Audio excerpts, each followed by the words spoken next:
Good afternoon, everybody, for those who are in an afternoon time zone, and welcome to this breakout session where these expert panelists that have joined me are going to be discussing the stereotypes with which many of us are familiar regarding how sometimes military veterans are put into the category of hero, and other times they are looked at as broken souls. And we're certainly not here to say that either of those is necessarily wrong, but we're going to explore, I think, a little more the complexity of that phenomenon. I'd first like to introduce our guests, going through their names and titles, and then give each of them a chance to address you directly. We're with James Fitzgerald, who's the Strategic Communications and Engagement Associate with Amerivet Securities. Ross Dickman, the Chief Operating Officer at Hire Heroes USA.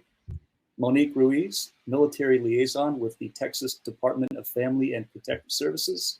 And Marco Bongioani, a readjustment counseling therapist at the Bronx Vet Center. So let's start with James. If you can give everybody just maybe a 30-second insight into what you kind of do in this space, and then maybe give us a minute of your kind of strategic perspective on the issue, and we'll go around the room accordingly. Thank you, Sean. My name is James Fitzgerald. I served in the Army for 9 years. I was an infantryman, had deployments to Iraq and Afghanistan. I was unfortunately injured while I was serving in Afghanistan in 2010, which led to my medical retirement in 2014. And that fast forwards me to my time here in New York. I currently work with Amerivet Securities, but that was after a lengthy time in the nonprofit sector, really seeking out the veteran community. And once I found it, building communities within.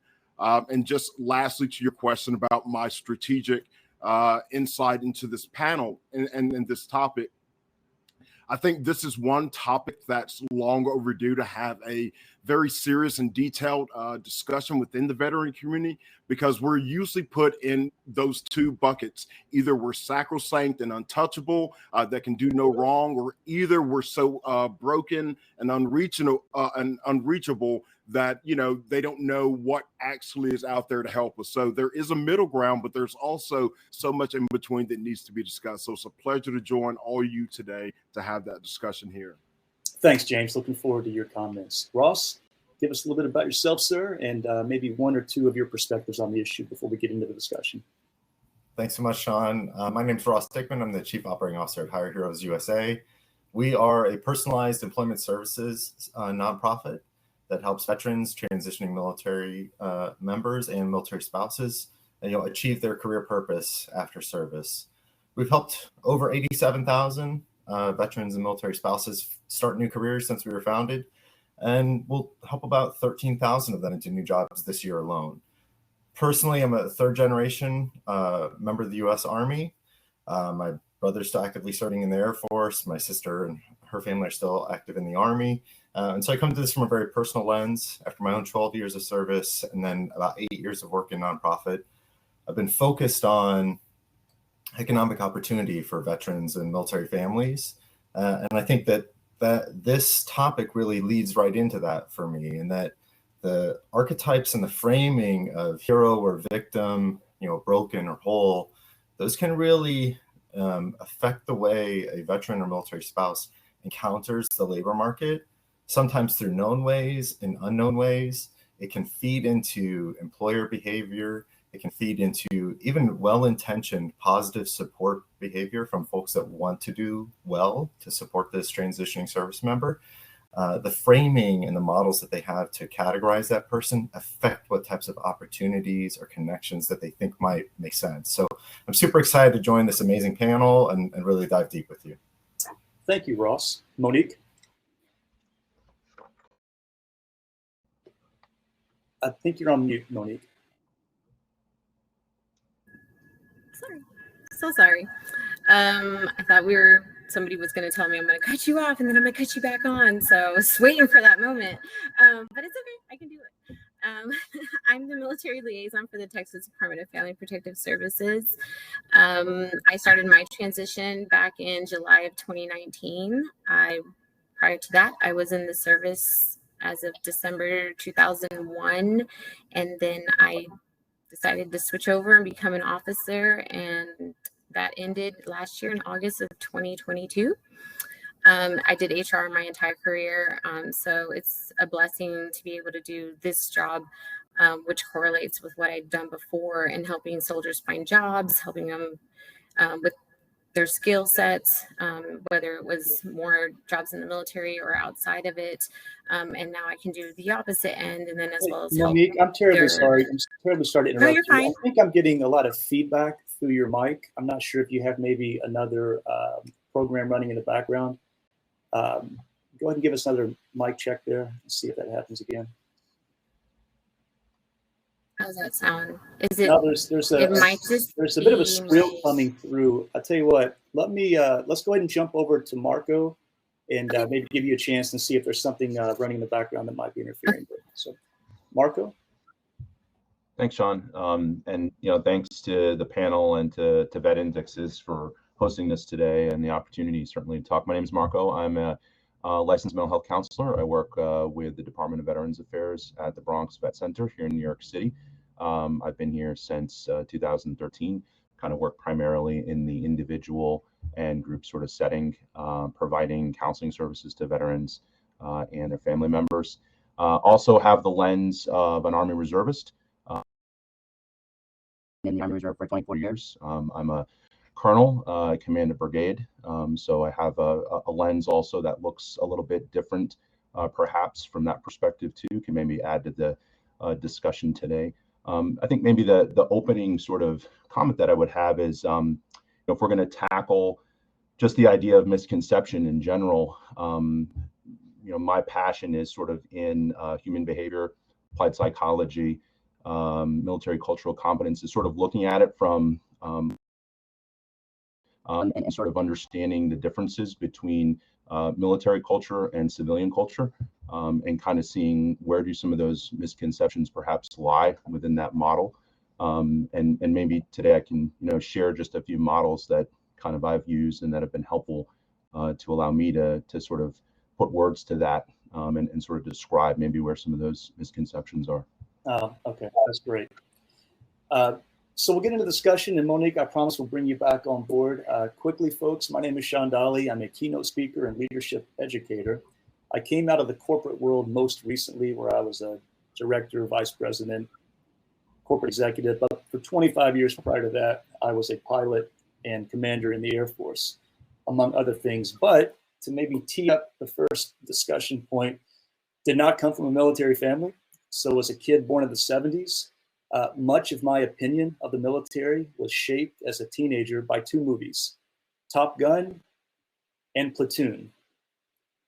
One had a significant positive impact on recruiting in the Navy because it was a pretty positive portrayal. The other was less than positive. For those who've seen the movie Platoon, it depicts a significant number of war criminals, heroin addicts, and even the protagonist in the movie, Charlie Sheen, murders Tom Berenger in the closing scene. So spoiler alert if you haven't seen the movie yet. So it is not our place to tell Hollywood what they can and can't produce. That would be a futile exercise.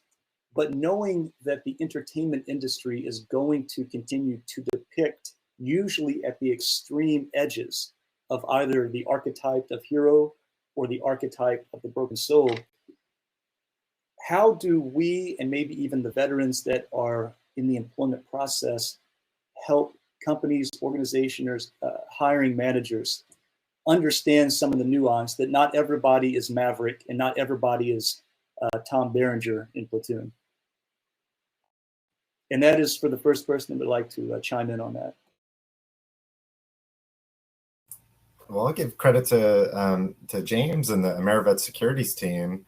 They host some really small, sort of intimate gatherings of folks in New York City finance at their headquarters and bring together service members, military academies, and folks not from that background to just have low stress, low yield, just conversations. And it's about just connecting barriers and a lot of the presumption around victim and victimization of veterans comes from your social distance from them.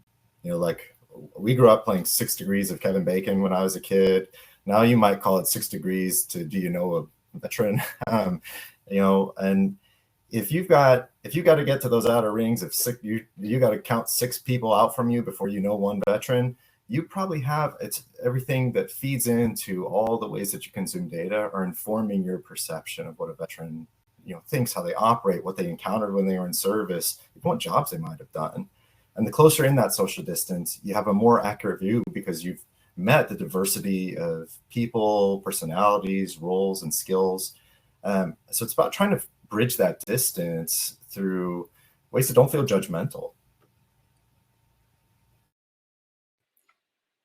Monique, I want to bring you back in, and let's make sure for the other panelists that we are on mute when Monique is talking, just in case that is having anything to do with the feedback. But Monique, would you like to interject anything there so we can bring you in?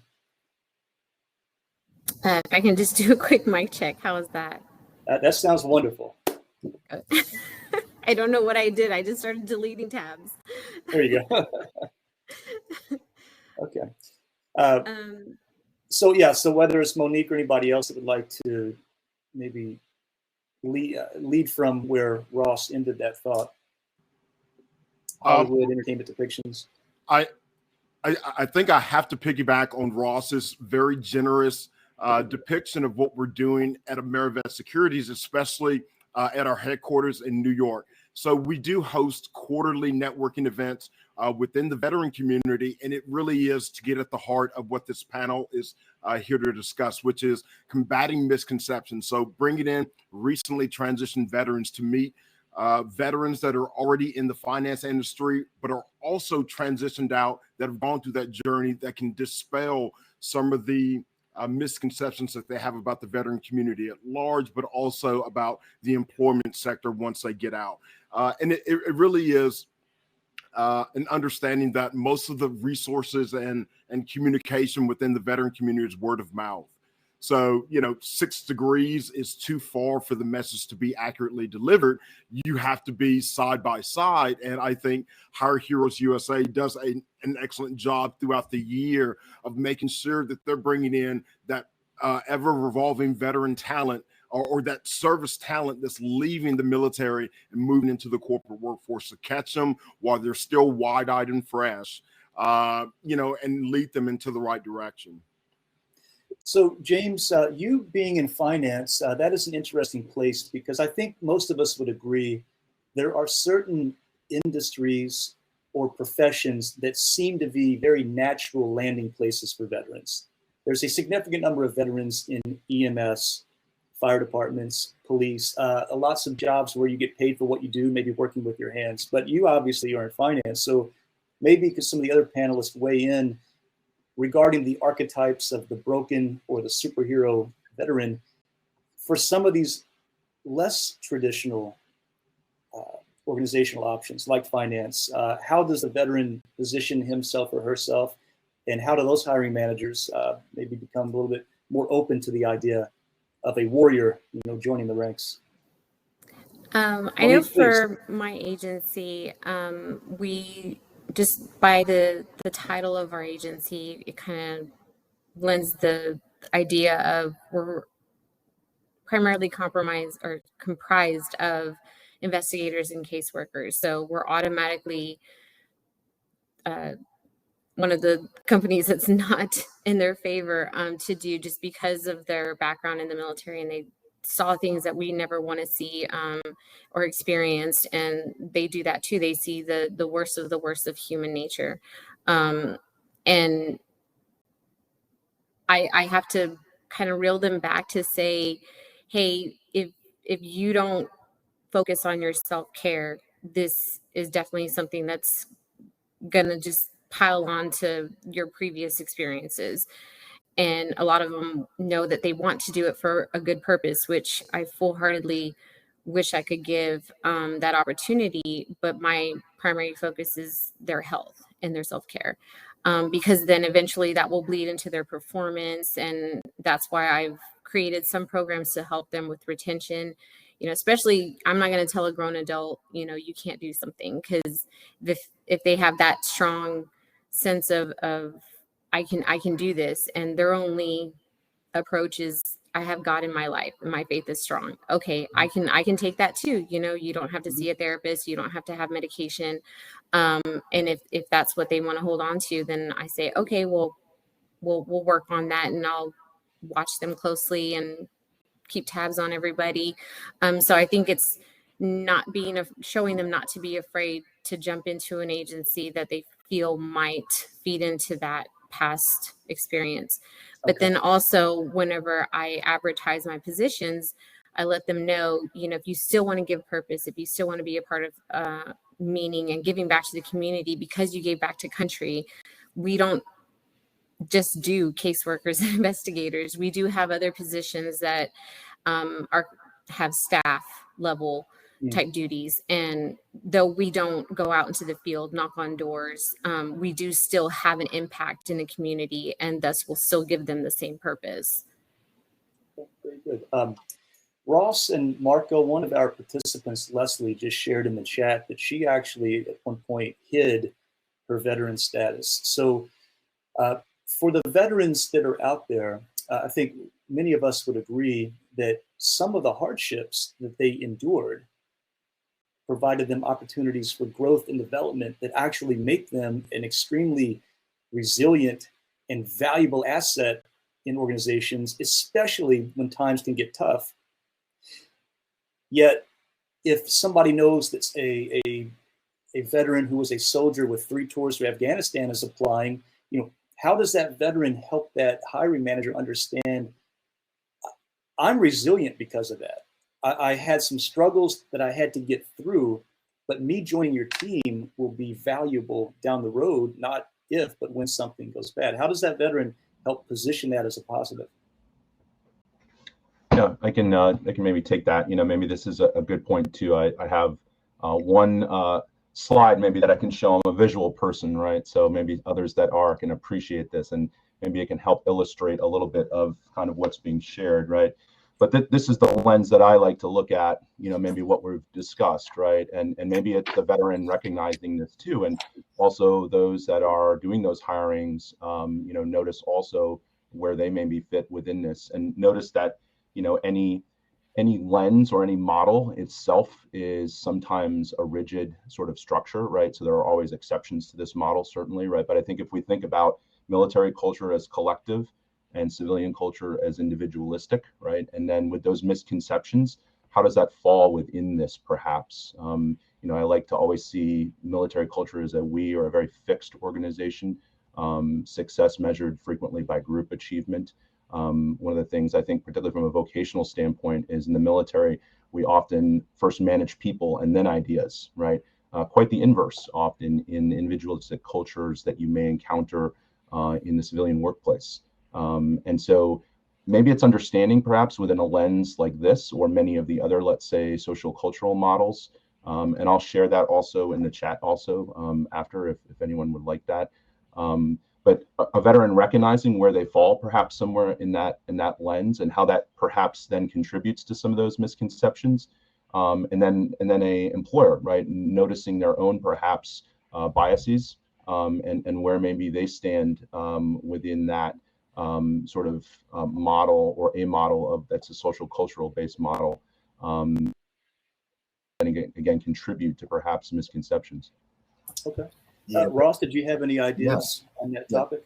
I'd love to add to that too. I mean, I think part of what makes the military function well is the institutionalized grouping, right? So we achieve a shared identity, and even down to a service branch, and even within that, more specific to military occupational specialty or code, where you can get you build this unified concept.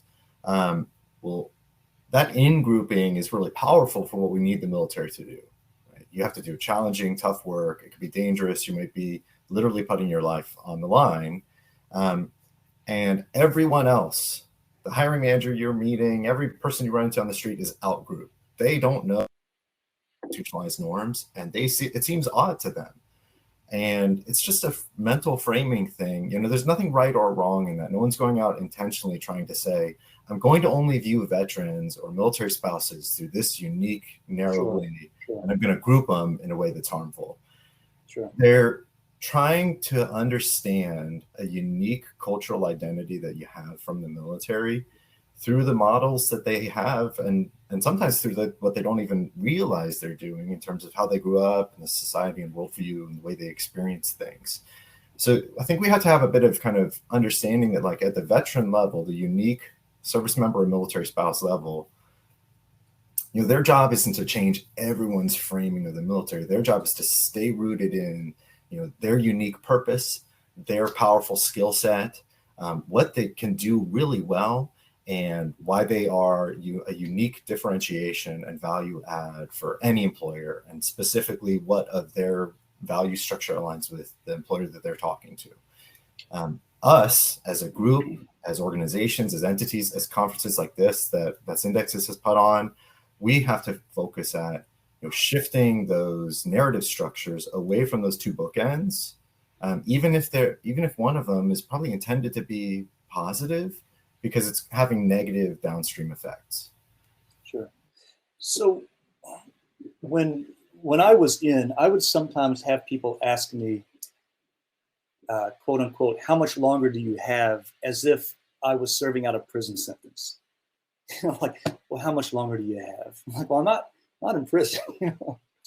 So, but because of what we talked about, there's a bit of a disconnect. I like the 6th degree of Kevin Bacon, conceptual model, right? So, and I'll open it up, whoever wants to jump in first. What is the difference between companies who actually understand the value of a veteran who has seen it, good, bad, and ugly, and would actually be an addition to the company, versus companies who have their heart in the right place, but almost look at it like a charitable act on their behalf, where they're extending some sympathy to this poor service member, right? And I think maybe you understand that it might be hard to define, but you might know it when you see it. Anybody like to weigh in on that? James, we haven't heard from you in a while, sir, if you'd like to get us started. Yeah. I'll jump on that, and I'll tie it to the chat with Kim and her comment about wrapping it back to financial services and kind of that mentality.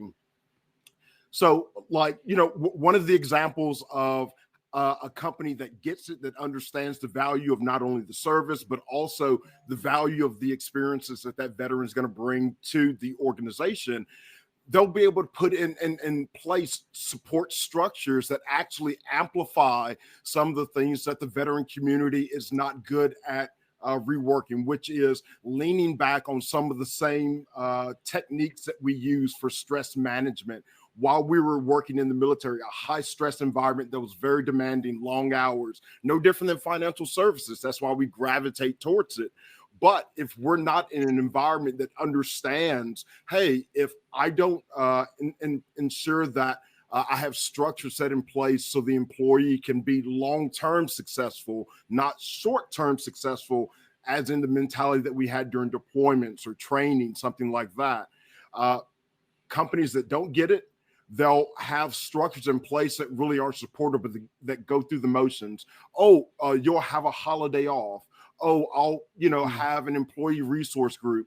We'll have a float in the Veterans Day parade. Yeah. We'll have all the things that let you know that we support veterans, but we don't understand the people that we are supporting. Thus, we don't have the structures internally to ensure that we're maximizing not only the output of you and the workforce, but also that you can turn it off and have that good work-life balance when you go home. Does another panelist have an opinion on that question about the difference between a sympathetic organization versus one that fully embraces the value of a veteran? I do.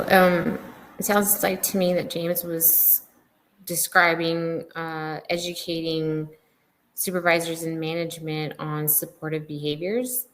I saw a couple of those sessions on psycharmor.com. And those are very helpful, though it was a short video, but still there's a lot of things to branch out from that. But having the talk with employers and then applicants that are interested is letting them know, this is how I support you while you're in, but this is how I extend that to help your leadership and management understand, you as a veteran, and what training or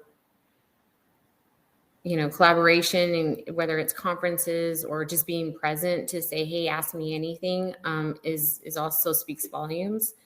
I do understand when people don't want to be recognized as a veteran. It breaks my heart because there's so many resources that I wish I could share. But once they tell me I don't want to be known, they come off my roster, and I don't contact them for anything. And I wish, if they let me, I do extend the hand to say, could you tell me why? Because I don't publicize that everyone, their status, unless they give me permission to, which we have a separate chat that, shows that, so anyone in there can see. But if they don't wish to be a part of it, then they just get emails of resources from me, and then don't want to be contacted for any reason. But it's really all about education, but always showing just as much education on management and supervision than it is the employee. And when you let them know that, they kind of give a big sigh and say, thank you for saying that you have something like that, because I'd be afraid to be the one to try to educate them on my own, because just like anything else that we try to grow or put emphasis on, it's louder to have the numbers and the unison of the message than it is to have just one person saying, well, for me,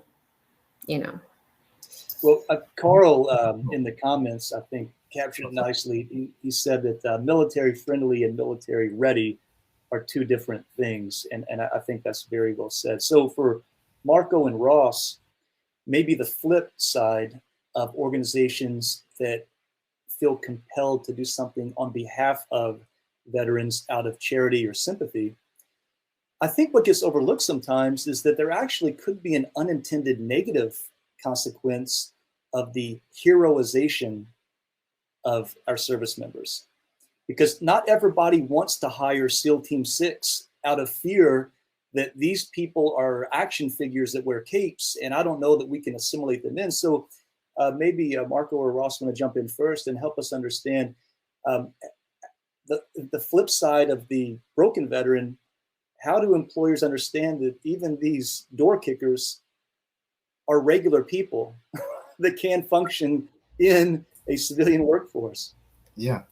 So absolutely, we work with the Hire Heroes USA. We work with employers to help them build the behavioral aspects that build the sustainability of practice on that. And it starts with really coming to an understanding of what skills do they need in the role that they're hiring for. What skills do they need in their organization to, achieve their organizational mission?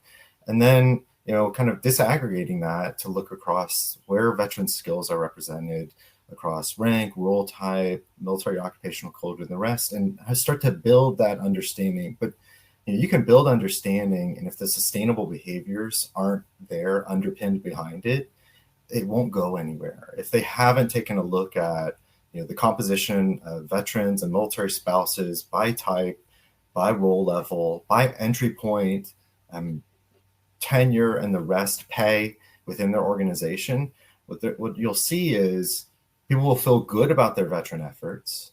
They may be doing a lot of good stuff, but the behavioral underpinning isn't there.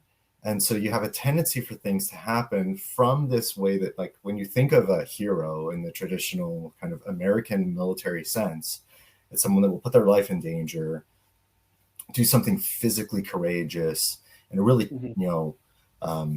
elevate them to a pedestal. And so we think of these people as super selfless, as caring, as, they're not motivated by money. They're not motivated by stature. They're only motivated by giving to others. And what can happen, and this is not just, I want to clear, it's not just on employer level. This is at interpersonal level. This can happen in peer groups, with friends, with, wherever someone might be getting networking advice from, is you can get, and it's been shown through research, like you'll get advice to careers and options and pathways that are rooted in that selfless orientation. Social services, teaching, these are all wonderful roles where you can do good, but not every veteran is motivated by those same things. I think to me, it all comes at like that grouping behavior becomes really challenging, because if you view every veteran through this lens of that they're only that hero identity, you start to make assumptions, even like a veteran would be willing to take less money to do the same amount of work. And that's been proven time after time after time in research that, when someone is looked at in through that hero lens, money isn't the motivator. And money might be someone's motivator. There's nothing wrong with that. If they're service, they have to pursue their career passions. Over to you, Marco. So yeah, please, Marco, if you have any thoughts before we leave it, have to start to close out. Oh my gosh. I would just add maybe that what I like to often think of is the implicit components of the military, right, which are not the things you can see, right? There's a whole lot of stuff you can see in a veteran or in the military, the uniform, the jargon, like all that stuff, right? Those are the explicit, right? But the implicit components that follow a veteran, right, out of the service are tied much more to values, right? Are tied much more to things like ethos, right? The warrior ethos, warrior ethos meaning character. And character is not tied specifically to a type of job, right? Or a type of career field, right? Character is important, I think, regardless of whatever career field you go into. And seeing again, maybe those implicit elements of what a veteran brings to an organization, through things like the warrior ethos, through things like the values that they may have, and not seeing those again be tailored to specific types of jobs, whether they be ones that are more selfless or selfishly motivated, or whatever category we might place them in. But I think, to the point also made is, not having these cookie cutter approaches like Ross mentioned, right, is you really have to tailor it to the individual, and how the individual is presenting. Hey, Sean, can I make one quick comment on top of what Ross mentioned? There's a lot of influences that are pressuring us to have this superhero selfless mentality, including the government. Like we have troops to teachers. We just recently had a task force helping to get more veterans into trucking to help the supply chain issue. It's like veterans are constantly behind the break glass in an emergency situation, and they constantly push us out like we're the last line of defense for the country in every circumstance, and that's not the case. Wow, great insight, because that's an interesting insight, because you're right, you do see that a lot when there is some sort of macroeconomic problem in the workforce somewhere. Suddenly, okay, well, why don't we just have like a veteran, expedited pipeline to fix it? Interesting. So while I can't believe it, start to shift into wrap up mode, I want everybody to maybe give the audience 90 seconds of some parting thoughts on this topic. But I'd like you to maybe consider framing your thoughts around something that Marco said, which was one's character and ethos is not necessarily defined by a job. And I'm paraphrasing somewhat there, Marco. But it's relatively straightforward, I think, for a veteran with a defined set of skills to land in the civilian workforce if there's a strong parallel. If somebody was a dental hygienist in the Navy, there's a job that has that title, right? But I think what we're trying to help employers understand is don't only look at hiring veterans for what they do, look at hiring those veterans for who they are. And who they are is a spectrum that runs a gamut. So if maybe you can give some words of wisdom to the people that are participating, give us a minute and a half of your parting thoughts, and then we'll draw to a close. Let's start with you, James. One thing that we haven't talked about, but like I want to get at the heart at, which is part of the reason I was excited for this panel, is internally, we're usually our own worst enemy. We're usually our most advanced obstacle, because we put these parameters not only on ourselves, but on our community. I have a Purple Heart. That automatically puts me in a different category in people's mind when it comes to hierarchy of service. Oh, I have a Purple Heart. Your service must be more valuable than mine.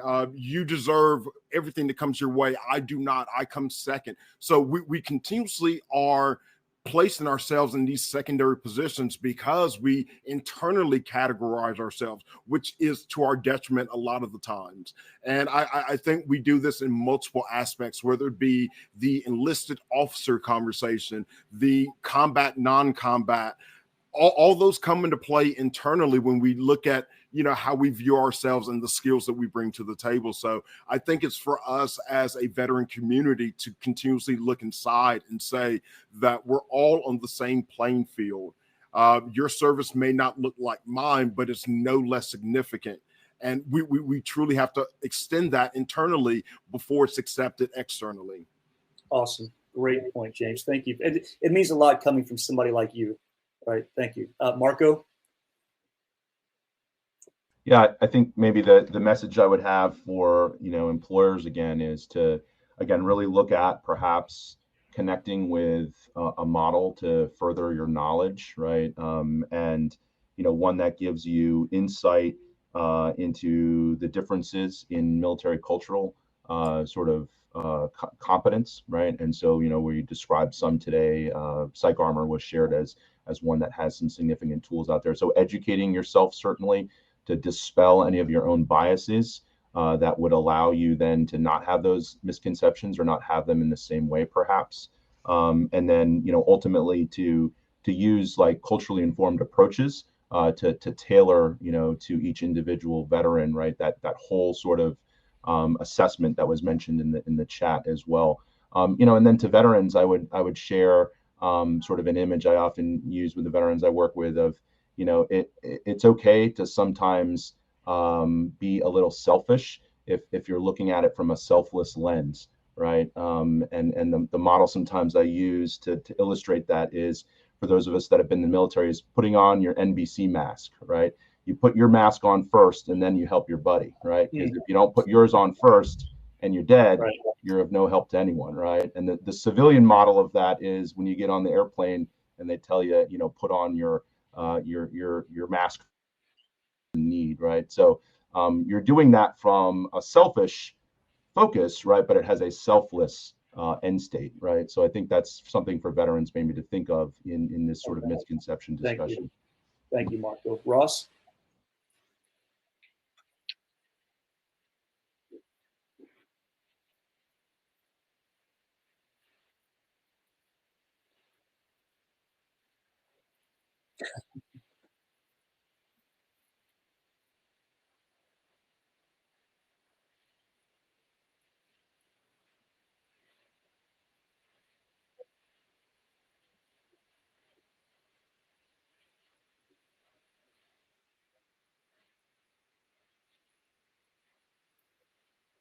Mm-hmm.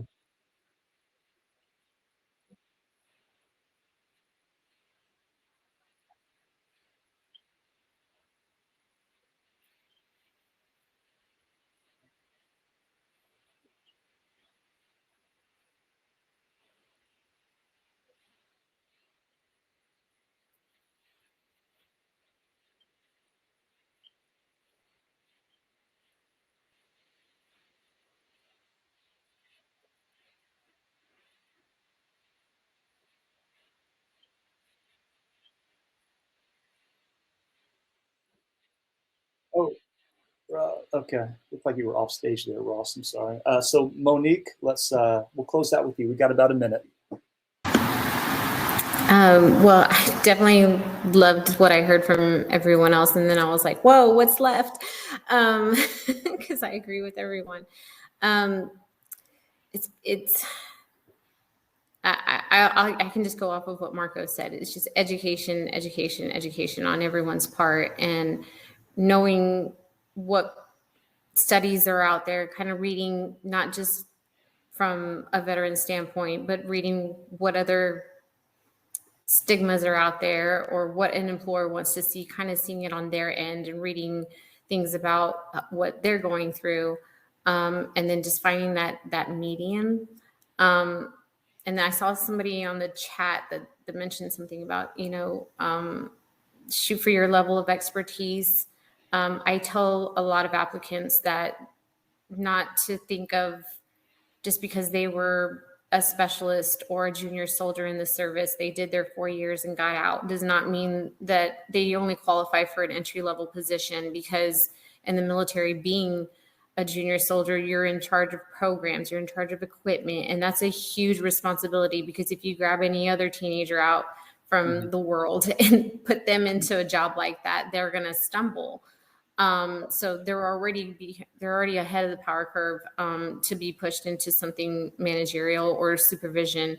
May not be people, but at least it's something that they know that they can grow and they can monitor, and it already sets them up a level higher than what they originally were. Monique, I want to be respectful of the participants' time. So thank you for bringing this to a close there, Monique. So we are at the end of our session. I apologize to the participants. I'm getting the feedback here. Apparently, somehow Ross went off stage. I'm the moderator, so that's on me. I take ownership of that. But I'd like to thank everybody for joining. And Mr. Altman, do you have any comments, sir, to close the panel out? You're on mute, sir. Sorry about that. Everyone runs into challenges here, including the event organizers. Just want to say thank you all so much. Fantastic panel. Really appreciate it. And for all of our attendees, our final panel of the day is starting right now on the main stage. So to access it, you are in the breakout sessions section now. Just on the left-hand panel, click main stage, and you will be over there. Thank you all so much. Really appreciate it. All right. Have a good day, everybody.